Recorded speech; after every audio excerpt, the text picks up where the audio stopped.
கற்றது உலகளவாகவும் கல்லாதது கைமண்ணளவாகவும் இருக்கட்டும். Hello everyone, எல்லாரும் எப்படி இருக்கீங்க? நல்லா இருக்கீங்களா? இன்னைக்கு இந்த வீடியோ நான் வந்து ஒரு கண்டென்ட் மேக்கிங்காகவோ இல்லைன்னா வந்து யூடியூப்ல இந்த வீடியோ போஸ்ட் பண்ணணும் அப்படிங்கிறதுக்காகவோ எடுக்கப்படுற வீடியோ இல்லை, ஓகேங்களா?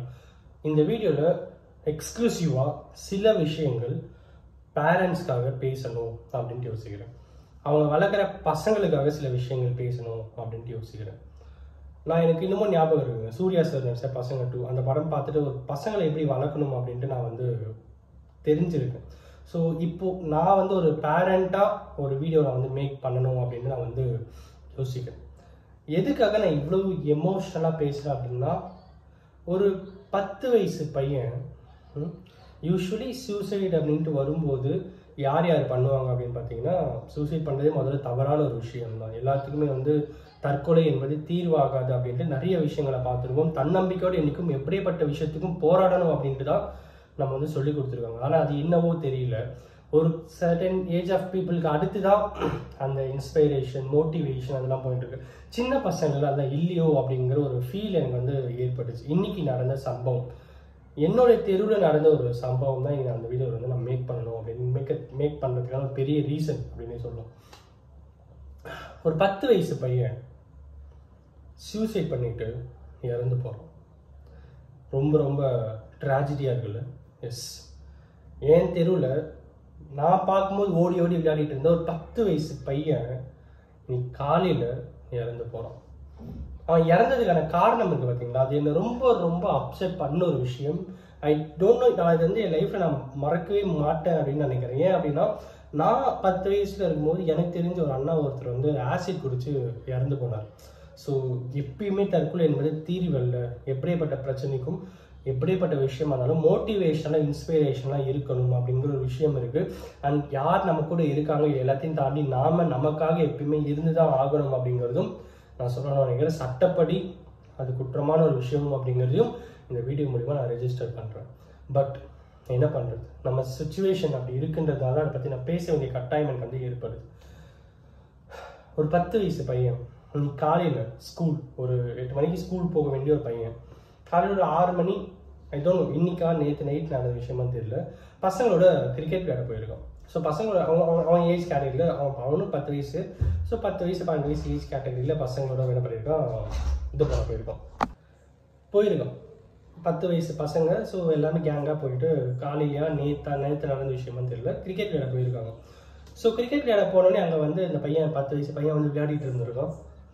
அவன் வந்து தெரிஞ்சோ தெரியாமலோ, மேக்ஸிமம் தெரியாமல் தான் இருக்கும் சின்ன பசங்க, எப்படி தெரிஞ்சு என் சின்ன பசங்க எப்போ பண்ண போகிறது இல்லை. ஸோ தெரியாமல் அந்த பேட், அவனோட ஃப்ரெண்டோட பேட்டை இவன் வந்து விளையாடிட்டு இருக்கும்போது பேட் வந்து உடஞ்சி போயிடுது. இதுதான் விஷயம், ஓகேங்களா? உடனே அந்த பேட்டோட சொந்தக்கார பையன், சின்ன பையன், அவனும் சின்ன பையன், அவன் என்ன பண்ணுறான், நான் என் அப்பாவை கூப்பிட்டு வரேன் அப்படின்னு சொல்லிட்டு வீட்டுக்கு போயிடும். அவங்க அப்பா வந்து என்ன பேசுகிறாருன்னு பார்த்தீங்கன்னா, டி எப்படி என் பையனோட பேட்டை நீ உடைப்பேன், எவ்வளோ பெரிய தப்பு பண்ண தெரியுமா, நீ அவனை ஒன்று வச்சு நான் அவங்க அப்பா கிட்ட போய் சொல்கிறேன் அப்படின்னு சொல்லி அந்த உடைச்சான் பார்த்தீங்கன்னா பேட்டை. அந்த பையன்கிட்ட வந்து அந்த இன்னொரு பையனோட அப்பா வந்து மிரட்டுறாரு. என்ன அப்படின்னு பார்த்தீங்கன்னா, என் பையன் பேட் நீ எப்பறம் உடைப்பேன் அப்படின்னு சொல்லி மிரட்டிட்டு போயிட்டு நான் அவங்க அப்பா கிட்ட வந்து சொல்கிறேன்னு சொல்லிட்டு அந்த எங்கே என் அப்பா கிட்ட வந்து அந்த அங்கிள் வந்து போய் சொல்லிடுவாரோ, என் அப்பா என்னை வந்து அடிச்சிருவாரோ அப்படிங்கிற பயத்தில் அந்த பேட்டை உடைச்ச பையன் என்ன பண்ணுறான்னா, வீட்டுக்கு வந்து அவங்க அம்மா கேட்குறாங்க எங்கடா போகிறேன், என்னன்னா இல்லை இல்லைம்மா ஒன்றும் இல்லை அப்படின்னு சொல்லிட்டு வீட்டுக்கு ரூம்குள்ளே போய் ரூமை லாக் பண்ணிட்டு அருணா கயிறு இருக்குல்ல, திருஷ்டி போகிறதுக்கான அருணா கயிறு, அதை வச்சு சூசைட் பண்ணிக்கிட்டு இறந்து போயிடும். இன்னைக்கு காலையில் நடக்கிற விஷயம் எனக்கு தெரிஞ்சவங்க வேற ஒரு அஃபிஷியல் விஷயமா வேற இடத்துக்கு பார்க்க போயிருந்தேன். அப்போ தான் அவங்க வந்து சொல்கிறாங்க இந்த மாதிரி சம்பவம் நடந்திருக்கு அப்படின்னு. அவங்க அப்போ தான் பேசிகிட்டு இருக்காங்க இந்த மாதிரி ஆயிருக்கு அப்படின்னு சொல்லிட்டு.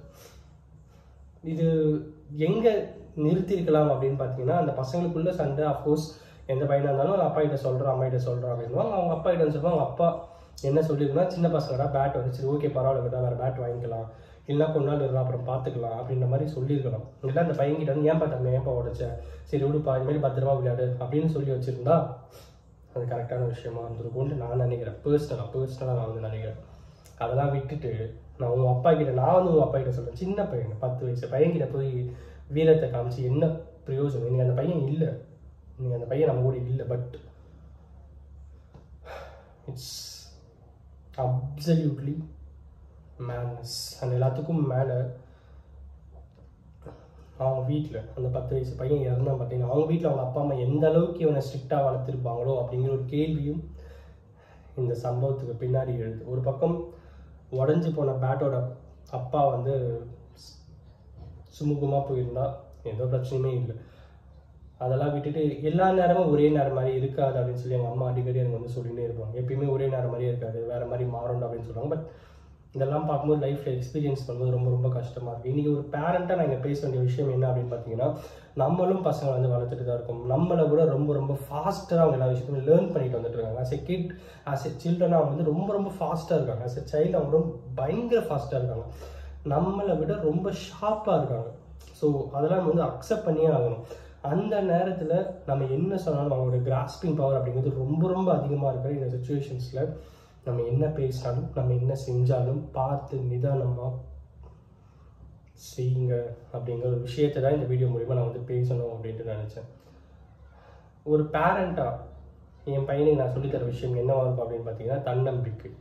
தைரியமாக இரு, தன்னம்பிக்கையோடு இரு, உண்மையாக இரு, ரொம்ப அறிவோடு இரு, ஸ்மார்ட்டாக இரு, அண்ட் எல்லாத்துக்குமே ஹெல்பிங் டெண்டன்சியோடு இரு, பொது பணியில் ரொம்ப ஒன்று ஈடுபடுத்திக்கோ அப்படிங்கிற ஒரு ஜென்ரலாக ஒரு ஒரு குட் அப்படிங்கிற ஒரு பர்சனாலிட்டியாக நீ இரு. ஃபிட்டாக இரு, ஹெல்த்தியாக இரு, நீ ஹெல்த்தியாக இரு, இந்த சுச்சுவேஷன்ஸை இந்த சொசைட்டியை ஹெல்த்தியாக வச்சுக்கோ. அதுக்கு நீ என்ன பண்ணணுமோ அதை பண்ணு, உனக்கு என்ன தோணுதோ அதை பண்ணு, ஆனால் அதை நல்ல விஷயமா பண்ணு அப்படிங்கிற ஒரு விஷயத்த அடிக்கடி இல்லை, டெய்லி நம்ம பசங்க நம்ம சொல்லி வளர்த்தா அவங்க கண்டிப்பாக நல்லதாக வளருவாங்க. அந்த எல்லாத்துக்கும் மேலே என் அம்மா என்ன சொன்ன விஷயம் என்ன அப்படின்னு பார்த்தீங்கன்னா, நீ எதை வேணாலும் பண்ணு, எதை என்கிட்ட சொல்லணும்னு தோந்தோ அதை பண்ணு, எதை என்கிட்ட சொல்ல முடியலையோ, சொல்ல தோணலையோ, பயப்படுறியோ அதை பண்ணாது, ஏன்னா அது தப்பு அப்படின்னு தான் என் அம்மா என்னை சொல்லி வளர்த்தாங்க.